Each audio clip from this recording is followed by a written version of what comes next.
আসসালামু আলাইকুম রহমতুল্লাহি ওবরকাতুহ। সামাজিক দর্শক, আমাদের দেশে একটি সরকার পরিচালিত হচ্ছে, একটি সংসদ কার্যকর আছে, সংসদে একটি বিরোধী দল আছে। এর বাইরে রাজপথে বেশ কয়েকটি রাজনৈতিক দল আছে, প্রাচীন এবং ঐতিহ্যবাহী, যেমন ধরুন বাসদ, সিপিপি, যাদের সংসদে কোনো অংশীদারিত্ব নেই কিন্তু তারা রাজপথে আছে। আবার সংসদে জামাত, এনসিপি এবং অন্যান্য সরকারের যে সকল আস্থাভাজন দল রয়েছে, সবাই মিলে সেখানে একটি বিরোধী দল এবং একটি সরকারি দল সংসদে জমজমাট রাখার চেষ্টা করছেন। বিরোধী দল দাঁড়িয়ে সরকারের সমালোচনা করছে, প্রশংসা করছে, হাস্যরস করছে। আবার সরকারি দলের যারা লোকজন রয়েছেন তারা বিরোধী দলকে কটাক্ষ করে নানা রকম কথাবার্তা বলার চেষ্টা করছেন। এর বাইরে রাজপথে আমরা কি দেখতে পাচ্ছি? রাজপথে এই মুহূর্তে কোনো লড়াই নেই, সংগ্রাম নেই। কেবলমাত্র ইসলামী ব্যাংকের যারা গ্রাহক, তারা ইসলামী ব্যাংকে নতুন প্রশাসক নিয়োগ কিংবা নতুন চেয়ারম্যান নিয়োগ নিয়ে বিরোধিতা করছে এবং সরকারের প্রতি অনাস্থা প্রকাশ করার জন্য বা ইসলামী ব্যাংকের ম্যানেজমেন্টে নতুন কোনো যে পরিবর্তন হচ্ছে সেই পরিবর্তনকে গ্রাহকরা আস্থা এবং বিশ্বাসের জায়গায় নিতে না পেরে গত এক সপ্তাহে প্রায় ৩,৫০০ কোটি টাকা সেখান থেকে গ্রাহকরা তাদের আমানত উত্তোলন করে নিয়ে গেছে।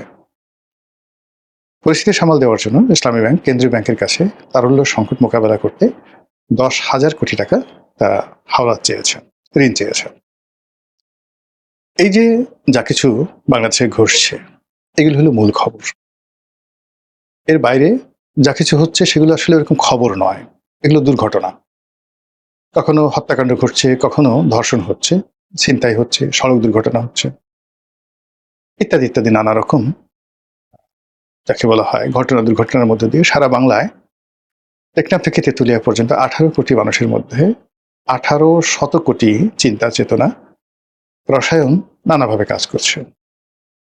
এখন প্রশ্ন হলো যে এত কিছুর এই যে আয়োজন চলছে বা একটা রাষ্ট্র চলছে, বাজেট প্রণীত হচ্ছে, বাজেট সেশন চলছে, অনেক কিছুর দাম বাড়বে, অনেক কিছুর দাম কমে যাবে, অনেক ট্যাক্স বসবে, অনেক ট্যাক্স উঠে যাবে, ইত্যাদি নানা বিষয়ের পরেও মানুষের দৃষ্টি কোথায়?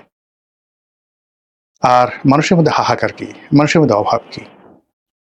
আপনি যদি গভীরভাবে চিন্তা করেন তাহলে আপনি দেখতে পাবেন যে রাজনীতিতে বিরাট একটা শূন্যতা কাজ করছে, ভীষণ রকম একটা শূন্যতা কাজ করছে।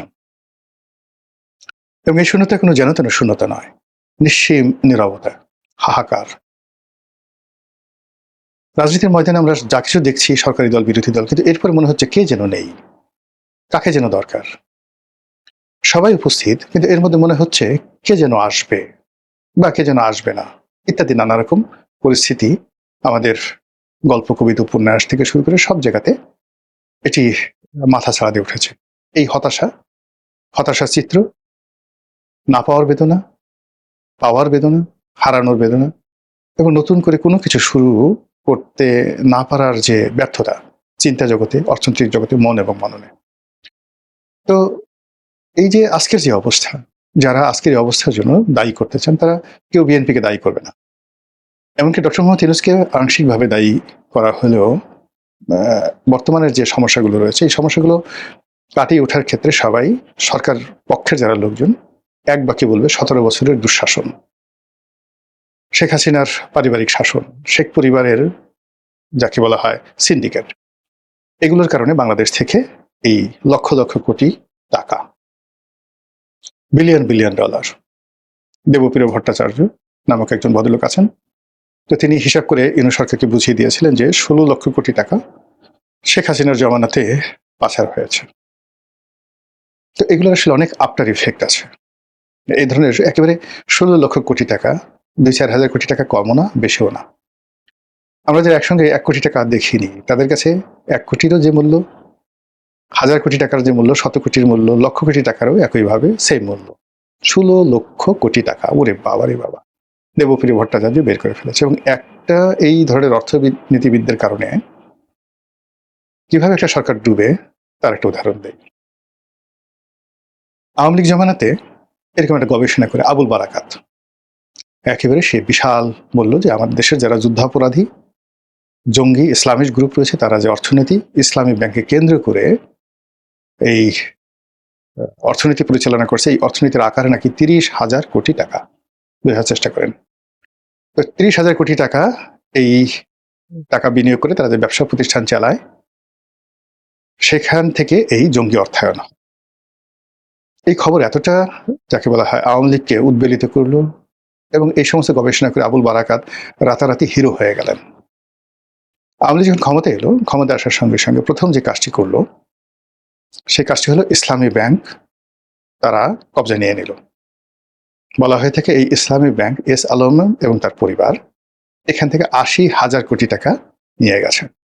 তা আপনি বললেন যে টোটাল 30,000 কোটি টাকা হলো এই জঙ্গি অর্থায়নের কাজে মোট বিনিয়োগ। তার সেই মোট বিনিয়োগটিকে আপনি জঙ্গি অর্থায়ন যারা তাই বিনিয়োগ থেকে না করতে পারে, এজন্য তাদের সেই ব্যবসা প্রতিষ্ঠান এগুলোতে আপনি সরকারি কর্তৃত্ব বাড়ালেন, তাদেরকে বের করে দিলেন, আর বিনিময়ে অন্য সব বাদ, কেবলমাত্র সেই এস আলম তারা নিয়ে গেল 80,000 কোটি টাকা।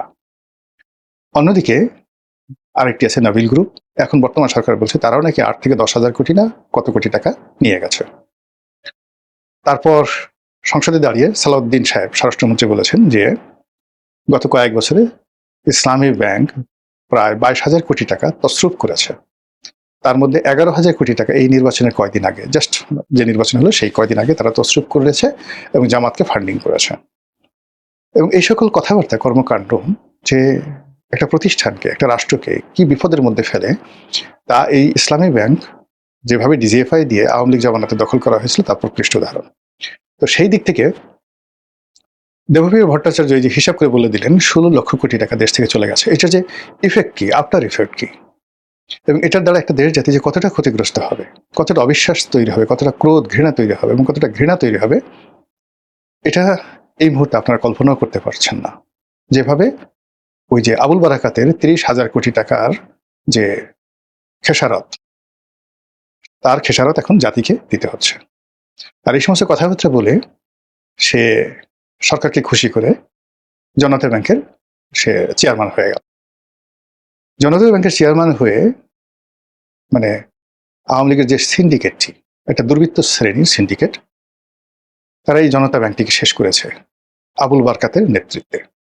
এখন সরকারি ব্যাংকগুলোর মধ্যে সবচেয়ে ভালো অবস্থানে ছিল জনতা ব্যাংক, আর এই আবুল বারকাতের কারণে এই জনতা ব্যাংকটা সরকারি ব্যাংকগুলোর মধ্যে সবচেয়ে খারাপ ব্যাংক।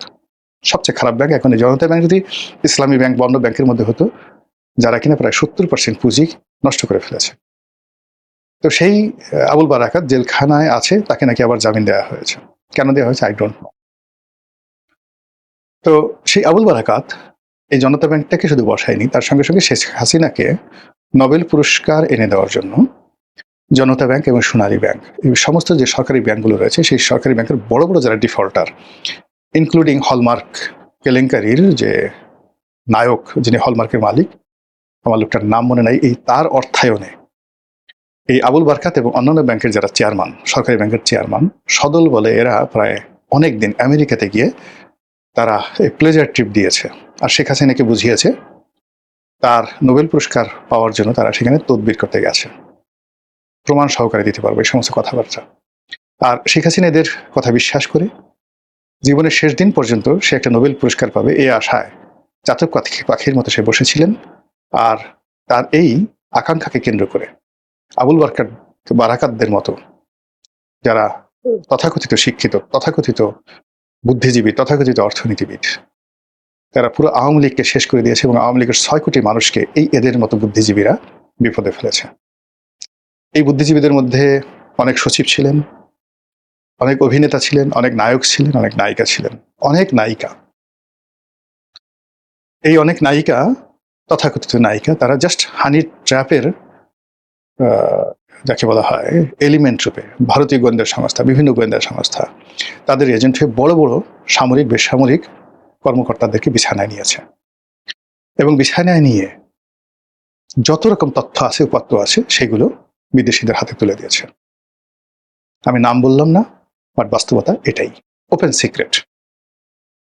এগুলো এই যে ললনারা রাজনীতির পিছনে পিছনে ঘুরে, সুন্দরী, কোনো কাজকর্ম নেই, বড় বড় মানে আইজি বলেন, সেনাপ্রধান বলেন, ডিজিএফআই প্রধান বলেন, আওয়ামী লীগ জামানাতে এদের পেছনে যে সকল ললনারা ঘুরতো, এবং যে সকল হানি ট্র্যাপ তারা মানে হাত পেতেছে, এ সবই সরকারের 12টা বাজিয়েছে। তার ফলে কি হলো, এই যে আওয়ামী লীগ, আপনি যদি নেতিবাচক কথা বলতেছেন, কোনো অবস্থাতে আওয়ামী লীগকে বাদ দিয়ে কোনো কথা বলতে পারবেন না, এটা যেমন সত্য। একই সঙ্গে আওয়ামী লীগ জমানাতে যে সকল ভালো কাজ হয়েছে, অর্থনীতির একটা গতি ছিল, উন্নয়নের একটা ধারা ছিল, অনেক ক্ষেত্রে সুশাসন ছিল, মানুষের আশ্রয় নেওয়ার মতো একটা জায়গা ছিল, রাজনীতিতে চেইন অফ কমান্ড ছিল, এবং শেখ হাসিনার একটা সর্বময় কর্তৃত্ব এবং ক্ষমতা ছিল। আপনি সেটা থেকে কিম জং এর সাথে তুলনা করেন, কিংবা হিটলার বলেন, মুসলিনি বলেন, ফ্যাসিস্ট বলেন, does not matter. Sheikh Hasina যেটা চাইতো সেটাই এই বাংলায় হতো, ভালো অথবা মন্দ। যেটি 1%ও করতে পারেননি ডক্টর মোহাম্মদ ইউনূস। তার জামানাতে তাকে মনে হয়েছে he is just like a puppet, just like a puppet. আবার অন্যদিকে বর্তমান সরকার 100 দিনের মধ্যে ক্ষমতায় এসে অনেক সুন্দর সুন্দর কথা বলেছে, বিনয় দেখেছে, ভদ্রতা দেখেছে, কিন্তু কাজের কাজ করতে পারেনি। চাঁদাবাজি বন্ধ হয়নি, দুর্নীতি বন্ধ হয়নি, অনিয়ম বন্ধ হয়নি, সরকারি কাজকর্মে কোনো গতি আসেনি। মন্ত্রীরা সবাই ফাটাকেষ্ট হয়ে নানা রকম নাটক তৈরি করছেন, বিভিন্ন সরকারি অফিসে যাচ্ছেন, একে বরখাস্ত করছেন, ওর ঘুষ ধরছেন, ওর দুর্নীতি ধরছেন, কিন্তু ঘোড়ার ডিম কিছুই হচ্ছে না। কিন্তু শেখ হাসিনা যদি বলতেন যে তোকে লবণ দিয়ে, আদা দিয়ে, মরিচ দিয়ে বাটিয়ে বাটিয়ে খেয়ে ফেলব, সেটাই হতো। শেখ হাসিনা যদি বলতেন যে চাকরি শেষ, মুহূর্তের মধ্যে চাকরি শেষ, আর শেখ হাসিনা যদি বলতেন যে এটা কর, সাথে সাথে সেটা হয়ে যেত। এখন এই সময়টিতে এসে মানুষ যখন একটা বিশৃঙ্খল অবস্থার মধ্যে পড়ছে, তখন তারা ওই যে আওয়ামী লীগ জমানাতে যে রামদা পার্টি ছিল, ছাত্রলীগ ছিল, যুবলীগ ছিল, এই জিনিসগুলো ভুলে গেছে। এমনকি আমাদের মতো যারা মারাত্মকভাবে ক্ষতিগ্রস্ত হয়েছে ইন পার্সন, এবং আমার ব্যবসা বাণিজ্য, ক্যারিয়ার, এমনকি পারিবারিক জীবন, যেভাবে আওয়ামী লীগের দ্বারা ক্ষতিগ্রস্ত হয়েছে আওয়ামী লীগ জমানাতে, বিভিন্ন গভর্নমেন্ট এজেন্সি ক্যারেক্টার অ্যাসাসিনেশনের জন্য তারা যে সকল কাজ করেছে, কিন্তু এত কিছুর পরেও শেখ হাসিনার পতনের পরে এই গত 2 বছর ধরে যে নতুন একটা পরিস্থিতি তৈরি হয়েছে, সেই পরিস্থিতিতে মনে হচ্ছে যে আগের জমানাটাই ভালো ছিল। ছোট্ট একটু উদাহরণ দিই। আমি থাকতাম ঢাকা কলেজের পেছনে। ঢাকা কলেজের পেছনে আমার বাসা, সেই 1997 সন থেকে। তো এই যে আওয়ামী লীগের 17 বছরের মধ্যে তো এমপি সময়টা বাদ, এমপি 2013 সন থেকে আমি স্রোতের বিরুদ্ধে চলছি। তো ঢাকা কলেজের ভিতর দিয়ে গেছি, ঢাকা ইউনিভার্সিটির ভিতর দিয়ে আসছি গেছি, কখনো আমার মনের মধ্যে কখনো ভয় আতঙ্ক ছিল না, বরং ছাত্রলীগের ছেলেরা গাড়ির সামনে অনেক সময় পড়তো সালাম দেওয়ার জন্য, গ্লাস নামে কারোর সাথে হ্যান্ডশেক করতাম, রাস্তায় দাঁড়িয়ে কথা বলতাম বিএনপিতে যোগদান করার পরেও। কিন্তু আমার কাছে কখনো রাত্রি 1টার সময় ওই ঢাকা কলেজের গলি দিয়ে ঢোকার সময় ভয় হতো না। কিন্তু ইউনূসের জমানাতে আমি সেই দিনের বেলাতেও ওই গলিতে ঢুকতে ভয় পেতাম, এবং বলতে গেলে এক ধরনের ভয় থেকেই ধানমন্ডি আমার দীর্ঘদিনের পুরনো আবাসস্থল, নিজের বাড়ি, সেই এলাকা ছেড়ে নতুন একটা এলাকার বাসিন্দা হয়েছে। কষ্ট হচ্ছে।